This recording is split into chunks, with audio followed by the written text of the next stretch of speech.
사사기 6장 28절에서 32절의 말씀입니다.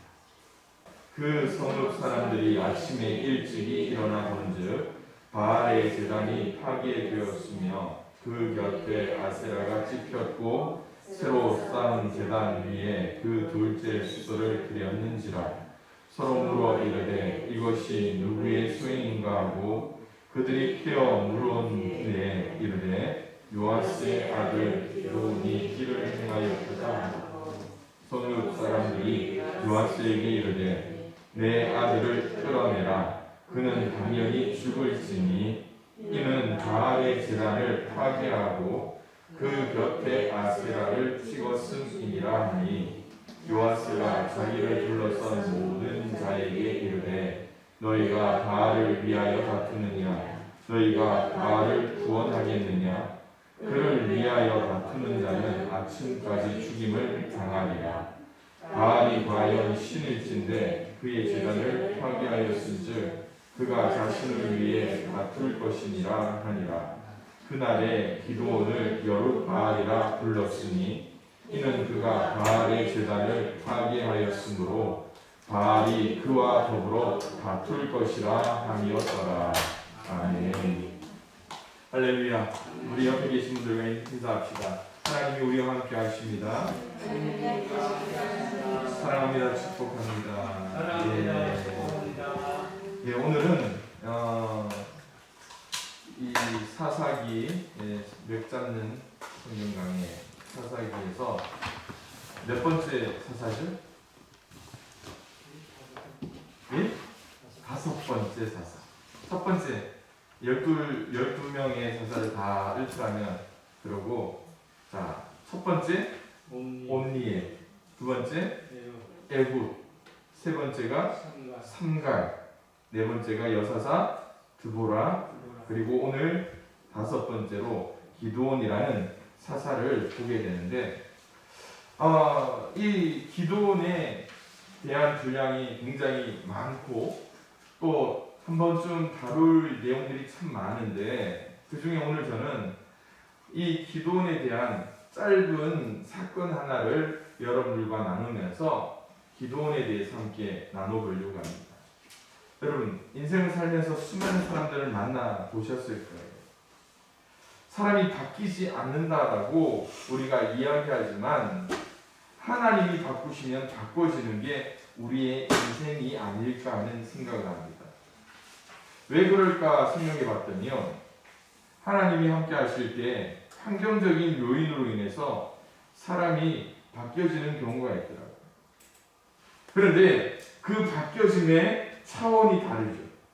하나님이 바꿔야 한다는 이유가 뭐냐? 그것은요, 이 사람이 선하게 바뀌느냐, 반대로 어떻게 될까요? 악하게 바뀌는. 하나님이 바꾸시는 사람은 악하게 바뀌지가 않습니다. 하나님의 사명을 따라 바뀌어지게 된다는 것이죠. 오늘 기드온이라는 사사의 부르심을 통해서 본다면 참, 저 사람이 어떻게 사사가 될 수 있을까? 왜요? 온넬이라는 첫 번째 사사는 집안도 괜찮았습니다. 전쟁에 능한 만큼 군사적인 지혜와 지략을 용맹을 갖췄던 사람이 온닐. 두 번째 사사 에훗은 좀 그렇지가 않았죠. 그의 왼손잡이로서 그가 전쟁터에 나가게 됩니다. 삼갈은 또 어떻습니까? 그는 소 모는 막대기를 통해서 하나님 앞에 쓰임받았어요. 그런데 그 속에서 좀 환경적인 요건이 온니엘처럼 뛰어나지는 않지만 하나님이 쓰시겠다고 하니까 군말 없이 하나님 앞에 쓰임받았어요. 지난주에 봤던 여사사 드보라도 마찬가지입니다. 그런데 이 기드온이라는 이 사사를 보니까 우리가 기억하는 것들이 몇 가지가 있죠. 기드온 어떤 사람입니까? 300명의 용사를 통해서 미디안을 싹 쓸어버립니다. 그뿐만이 아니라 미디안의 두 왕 세바와 살문나를 잡아다 죽이는 그냥 큰 공로를 세우기도 합니다. 그런데 하나님이 부르실 때에 이 기도원의 모습은 조금 뭔가 부족한 느낌이 있었습니다. 왜 그가 부족했느냐 하면 그가 부르심을 받은 장소가 어디입니까? 타작기계 안에서 숨어 있었다는. 그가 그럴 만한 것이 기도원이라는 이름의 뜻이 이 뭔가 배다 그리고 벌채하다라는 의미를 가지고 있어요. 그런데 우리가 부족하다 했는데도 여러분 히브리서에 나올 만큼 이렇게 기록되어 있습니다. 내가 무슨 말을 더하리요? 기드온, 바락, 삼손, 입다, 다윗 및 사무엘과 선지자들의 이 일을 말하려니. 여러분 이 말씀만 보더라도 기드온을 누구 수준까지 올라가고 있습니까? 여러분 이 앞에 있는 두 번째 줄 이름 가운데 누가 제일 눈에 띕니까? 다윗이야. 그 이름 수준의 만큼 그의 믿음을 하나님께서 칭찬하시는 걸 보면 그가 조금 부족하게 시작했다 할지라도 하나님이 바꾸시니까 놀라운 믿음의 사람으로 쓰임받게 되더라. 오늘 우리의 모습이 마찬가지입니다. 하나님 앞에 잘나서 이 자리에 오신 분이 있습니까? 하나님 앞에 이쯤 돼야지 예배 드립니다. 없잖아요. 세상적으로 뭐 우리가 내세울 게 있습니까? 하나님 앞에 우리가 뭘 내세울 게 있습니까? 그러나 지금보다 우리가 좀 더 믿음으로 쓰임받게 된다면 그 부족했던 기도원을 들어 사용하실 때에 오늘 히브리서 믿음장에 나올 만큼 혁혁한 그 믿음의 사람으로 그 이름을 내게 하신 그 하나님의 역사가 우리 가운데 나타나지 않으라는 법은 없다라는 것이죠. 그러기에 오늘 우리가 이 기도원의 신앙을 한번 살펴보자고요. 자, 그런데 이 하나님의 부르심 가운데 기도원이 또 어떻게 합니까? 기도원에 대해서 우리가 이야기할 때에 유명한 사건이 있죠. 하나님이 쓰겠다 하실 때 어떻게 합니까? 하나님 앞에 시험을 합니다. 양털을 그릇에 담아라. 젖게 해라. 그 다음 또 어떻게 하라? 마르게 하라. 하면서 하나님의 그 부르심을 두 번이나 시험합니다. 그런데 이 모습을 출애굽기에 나오는 모세의 부르심과 비슷하다는 거예요. 좀 소심해요. 또 어떻습니까? 우유부단합니다. 그렇지만 모세가 하나님께 받았던 약속이 뭡니까? 내가 너와 함께하리라. 오늘 기도원이 하나님 앞에 시험할 때 어떻게 합니까? 하나님이 모세에게 주셨던 약속을 기도원에게도 줍니다. 또 하나 기도원이 하나님 앞에 쌓았던 제단의 이름이 있습니다. 그 이름이 뭡니까? 여호와 샬롬이. 그 속에 미디안의 침략으로 인해 평강이 없었습니다. 그가 하나님을 만났던 그 자리도 어디입니까? 네, 포도즙 틀 안에서 숨어 있다가 그런데 그 하나님을 통하여서 평온케 되는 역사가 일어나고요. 또 기도원이 사사로 부름받으며 미디안의 이 군대를 파함으로 말미암아 그 이스라엘 가운데로 평온을 허락했다라는 거예요. 여기서 그치는 것이 아니죠. 그의 시작점에서 오늘 우리가 읽었던 6장 28절에서 32절의 말씀을 따라 여룹바알이라는 이름을 통하여 이 바알의 제단을 깨어버리는 놀라운 일도 행하게 되었다는 것입니다. 자, 그렇다면 오늘 제목을 여룻바알 사사 기드온이라 표현했는데 여룻바알이 무슨 뜻일까요? 그것은요, 바알과 다투는 자. 이 이름에는 기드온이 바알의 단을 회파하여 했지만 바알에게 죽임을 당하지 않았다라는 그런 의미가 있습니다. 그러면서 기드온이 바알 우상이 헛된 것을 증명한 사건이 바로 오늘 우리가 읽었던 말씀이라는 것이죠.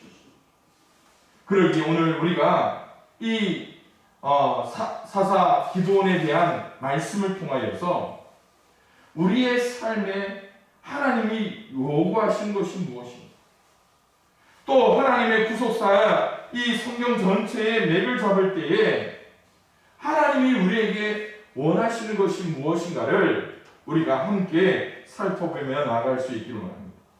그 첫 번째로요, 우리가 하나님의 회복을 바랄 때는 하나님이 싫어하는 것들을 먼저 제거한 후에 하나님 앞에 나가야 된다는 것을 이 기도를 통해서 보여주고 있습니다. 여러분, 감기라도 걸려서 병원에 가보신 적이 있죠? 네? 그렇죠? 이제 좀 몸 안 좋으면 병원도 가고 하실 그런 연세시잖아요. 의사한테 진료를 받을 때 그렇게 질문을 합니다. 네, 의사 선생님이 제가 누군지 모르니까 술 많이 드세요? 그래요. 저한테. 담배는 피세요? 그래요. 꼭 그러죠. 술 안 마십니다. 담배 안 핍니다. 그러면 저한테 항상 하는 말이 있어요. 잠 충분히 자고요. 따뜻한 물 많이 마시면 금방 나을 겁니다. 약은 3일치 처방해 드리겠습니다. 라고 얘기해요. 자, 그런데 예를 들어서요, 감기가 안 떨어집니다. 어떻게 해야 될까요? 또 병원에 가야죠. 의사 선생님이 또 저한테 그런 이야기가 합니다. 아니, 3일 전에 왔다가 또 왜 또 오세요? 감기 안 났습니까? 약 제대로 안 드셨어요? 그때 제가 이렇게 이야기하죠. 예, 약 안 먹었습니다. 따뜻한 물도 한 번도 안 마셨고요. 잠은 무슨 잠이에요? 시간도 없는데. 늘 바쁘게 살았습니다. 자, 이렇게 이야기해봅니다. 병원에 간 의미가 있을까요? 없을까요? 없습니다. 의사가 해줄 수 있는 것이 최고가 뭡니까? 처방입니다. 의사가 우리를 고치는 게 아니잖아요. 의사가 약을 주면서 자신이 할 수 있는 최고의 의료 행위를 환자인 저에게 해준단 말이에요.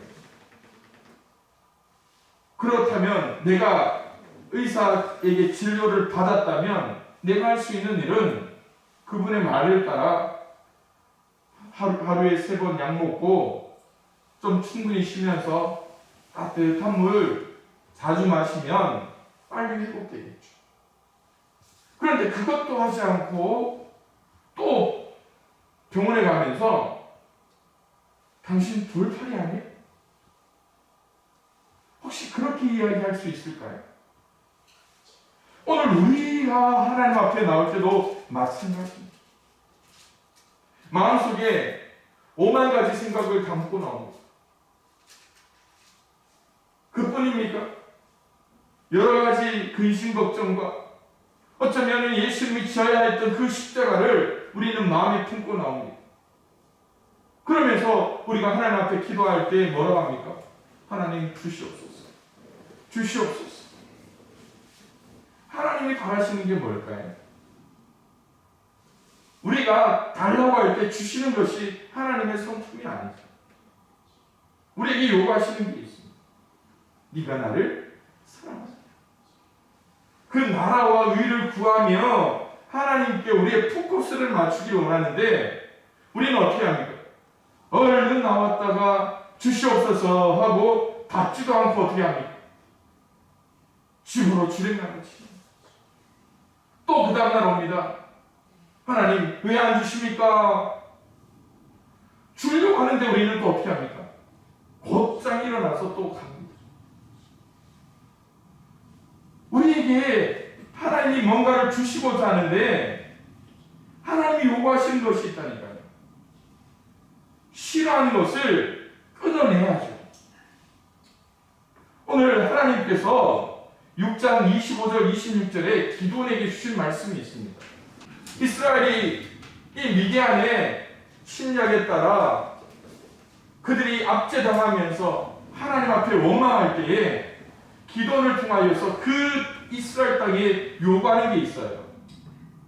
그날 밤 여호와께서 기도원에게 이르시되 내 아버지에게 있는 수소 곧 7년 된 둘째 수소를 끌어오고 내 아버지에게 있는 바알의 제단을 헐며 그 곁에 아세라상을 찍고 이 산성 꼭대기에 내 하나님 여호와를 위하여 규례대로 한 제단을 쌓고 그 둘째 수소를 잡아 내가 찍은 아세라 나무로 번제를 드릴지라. 하나님께서 이스라엘 백성의 회복을 위하여 하라고 한 것이 뭡니까? 바알과 아세라 우상을 어떻게 하라고요? 찍어버리라. 이스라엘을 죄악 가운데 빠지게 한 그 원인, 우상을 제거하고 그 다음에 하나님을 섬기는 일을 행하라고 말씀하는 거예요. 그것이 오늘 우리에게도 행하시는 하나님의 말씀이라는 거예요. 우상이 뭔지 아십니까? 이사야 40장에 분명히 말씀하고 있습니다. 우상은 장인이 부어 만들었고 장색이 금을 입혔고 또 은사슬을 만드는 것입니다. 사람이 만든 것. 사람이 만들어낸 것을 무서워하고 사람이 만든 것에 엎드려져라. 그것을 미디안 족속, 미디안에 의해 압제를 받고 있으니까 그게 좋아 보였고 그게 무서워 보였고 그러면서 유일하신 하나님에 대한 영적 감각을 상실해버려요. 오늘 우리의 삶을 한번 되돌아봐야 돼요. 하나님의 기쁨 가운데 나아가기를 원하면서 우리가 하나님 앞에 나아가기를 꺼리는 문제가 분명히 있습니다. 그것이 우상의 문제일 수 있어요. 죄의 문제일 수도 있습니다. 여러분, 운전을 해보신 분 다 아시잖아요. 운전을 하다가 전방에 단속 경찰이 있거나 단속 카메라가 있어 보십시오. 어떻게 합니까? 그래도 나는 가속한다고 막 밟고 있습니까? 그러는 사람 없어요. 최소한 나를 단속하는 그 카메라와 경찰 앞에서는 어떻게 합니까? 속도를 줄이죠. 누군가가 나를 지켜보고 있다는 거예요. 오늘 하나님께서 우리를 지켜보고 있다면 그것을 통하여서 우리는 스스로 낮출 수가 있어야죠. 오늘 새벽에 우리가 스가랴 13장 4절에서 6절의 말씀을 읽었는데 어제 새벽 말씀과 연결된 말씀입니다. 거짓 선지자들이 하나님 여호와의 이름을 빙자하여 예언하면서 자신들은 하나님 앞에 깨끗하다는 걸 보여요. 나는 털옷도 입지 않고 나는 선지자도 아니다. 그러면서 사람들이 그 사람에게 거짓 선지자에게 묻는 거예요. 당신 팔 사이에 있는 상처는 뭡니까?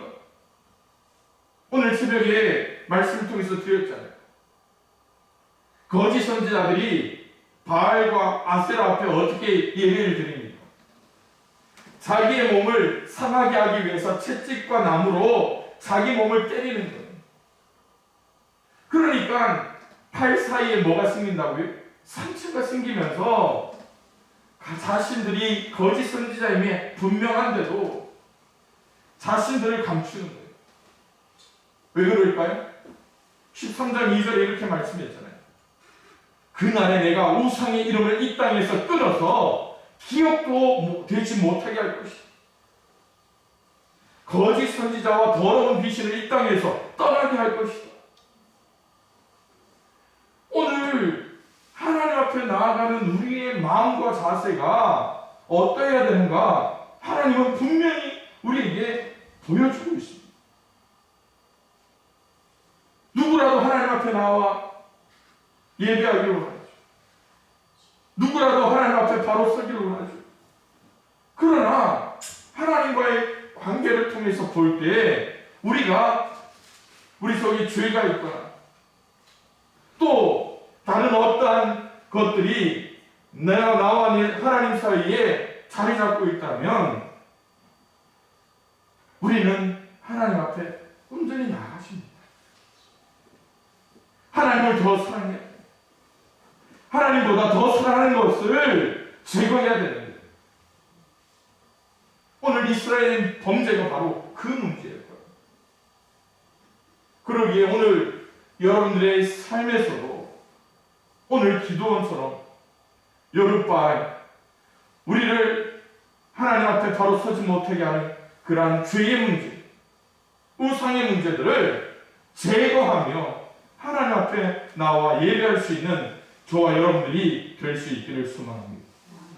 두 번째로 오늘 이 기도원의 사역과 또한 삶을 통하여서 볼 때 하나님의 일에는 희생이 따를 수 있다는 것을 보여주고 있습니다.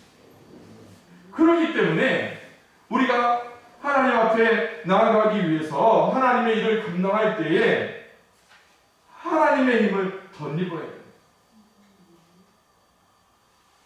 27절에 보니까 기도원이 종 10사람을 데리고 하나님이 하신 말씀 그대로 합니다.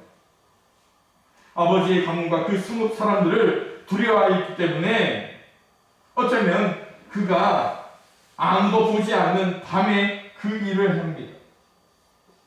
그러나 이 기도원의 행동을 비겁하다라고 표현하고 있는 사람은 없더라고요. 왜냐하면 그가 행했던 하나님의 말씀에 순종할 수 있던 이유가 뭡니까? 앞서 이야기한 대로 그가 2번이나 양털을 통하여서 하나님의 임재와 함께하심의 약속을 받았기 때문입니다.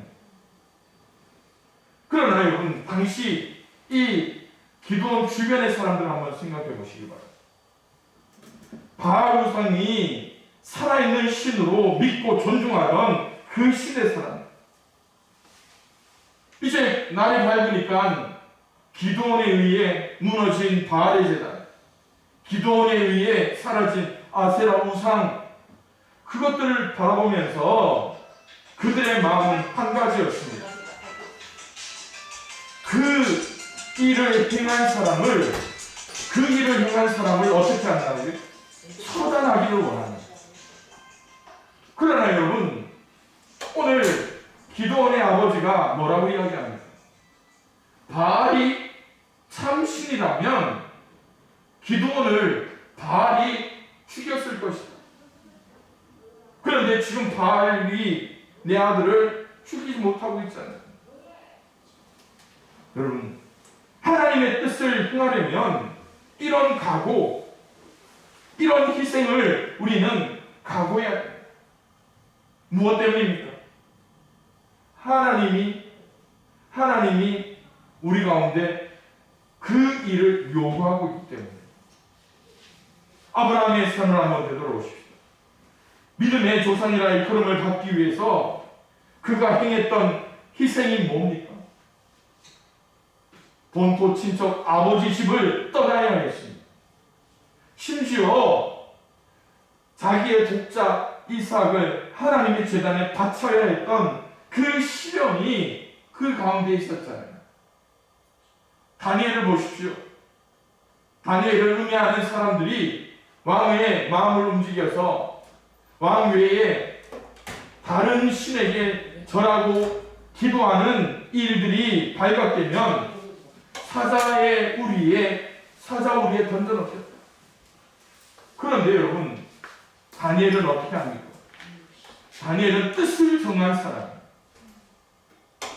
마음을 하나님 앞에 정한 사람, 이미 그가 10대 소년으로 왕의 진미를 거부하고 포도주를 마시지 않고 하나님 앞에 정결하기로 작정했잖아요.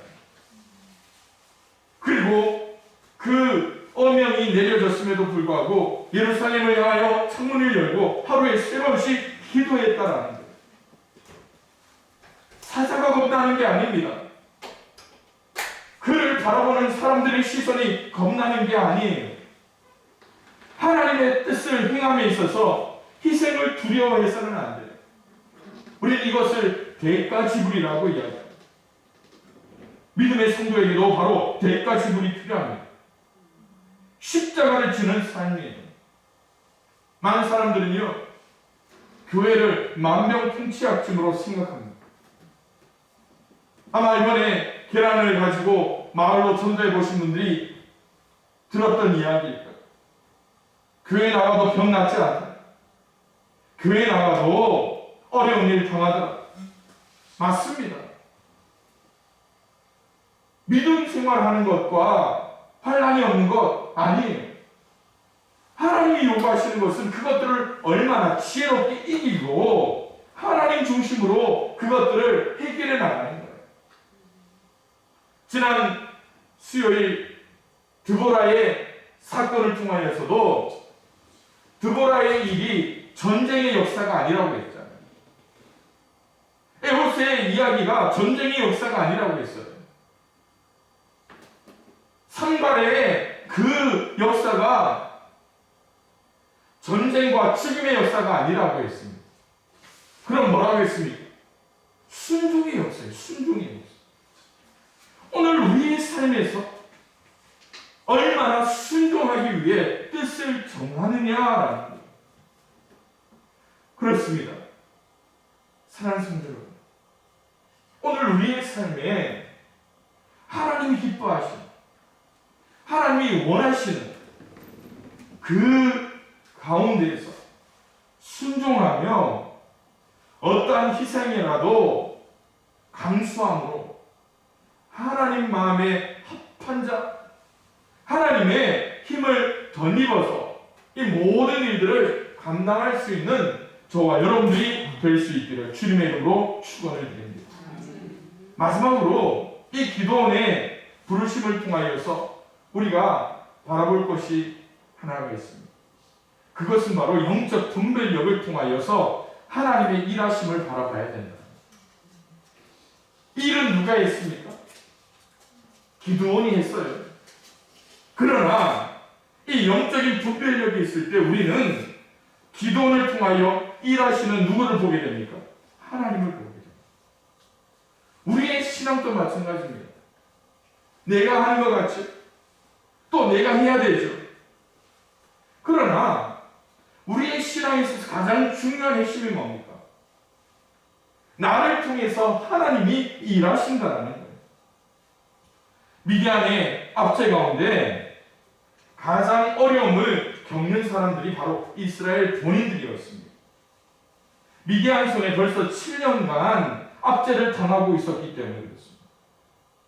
그런데 여기서 이 본문의 말씀을 통하여서 그들이 어려움을 겪었던 사건이 있습니다. 그것이 바로 28절에 그 성읍 사람들이 아침에 일찍이 일어나 본즉 바알의 제단이 파괴되었으며 그 곁에 아세라가 찍혔고 새로 쌓은 제단 위에 그 둘째 수소를 드렸는지라. 여러분, 이것을 누가 했다고요? 누가 했다고요? 기드온이 했습니다.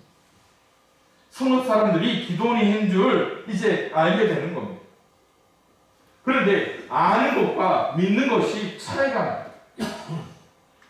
제가 항상 그러잖아요. 뭐라고요? 바로 알고, 바로 믿고, 바로 살자라고 말씀드리잖아요. 자, 여기서 이스라엘 사람들은 뭘 합니까? 이 사건의 주체가 누구였습니까? 기드온이라는 걸 압니다. 자, 그 다음 무엇을 믿어야 됩니까? 하나님이 기도를 통해서 어떻게 일했는가, 그것을 통하여서 그들이 누구에게로 돌이켜야 됩니까? 하나님께로 돌이켜야 됩니다. 그런데 문제가 여기에 드러나는 거예요. 30절에 성읍 사람들이 요아스에게 이르되 뭐라고요? 내 아들을 끌어내라. 그는 당연히 죽을지.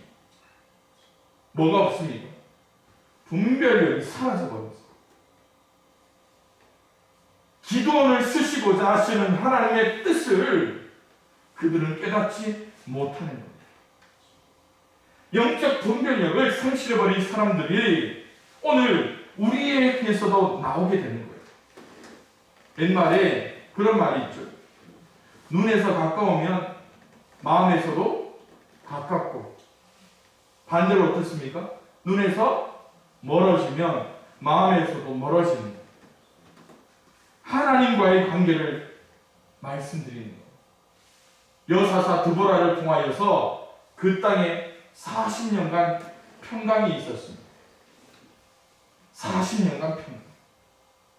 그런데 그 40년 이후에 또 7년의 시간이 어떻게 됩니까? 잃어버린 7년이 됩니다. 미디안에 의해서. 그런데 여러분, 잘 생각해 보십시오. 47년이라는 시간이 누가 문제가 될까요? 누가 문제가 될까요? 평안할 때 그 평안의 주체가 누구인지 깨닫지 못합니다. 나 때문에. 또 평안할 때 뭐 합니까? 좀 더 벌어야지. 좀 더 열심히 살아야지.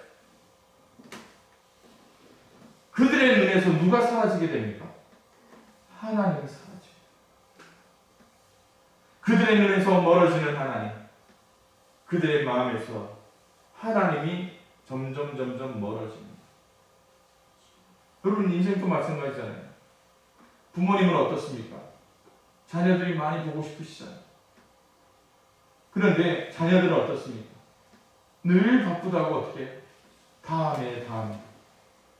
어떤 일이 일어날까요? 점점 멀어집니다. 약속의 땅 가나안을 앞두고 모세가 이스라엘 백성들을 모아놓고 신명기 6장 말씀을 선포합니다. 이스라엘아 들으라.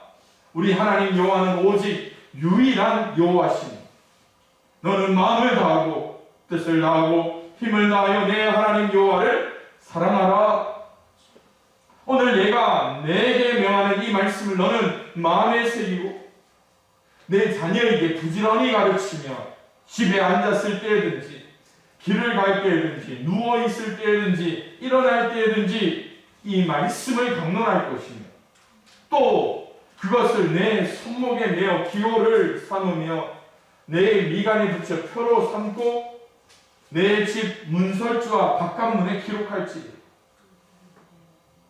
여러분, 하나님과 멀어진 이유가 뭔지 아시겠죠? 그들에게 뭐가 없었기에? 말씀이 사라져.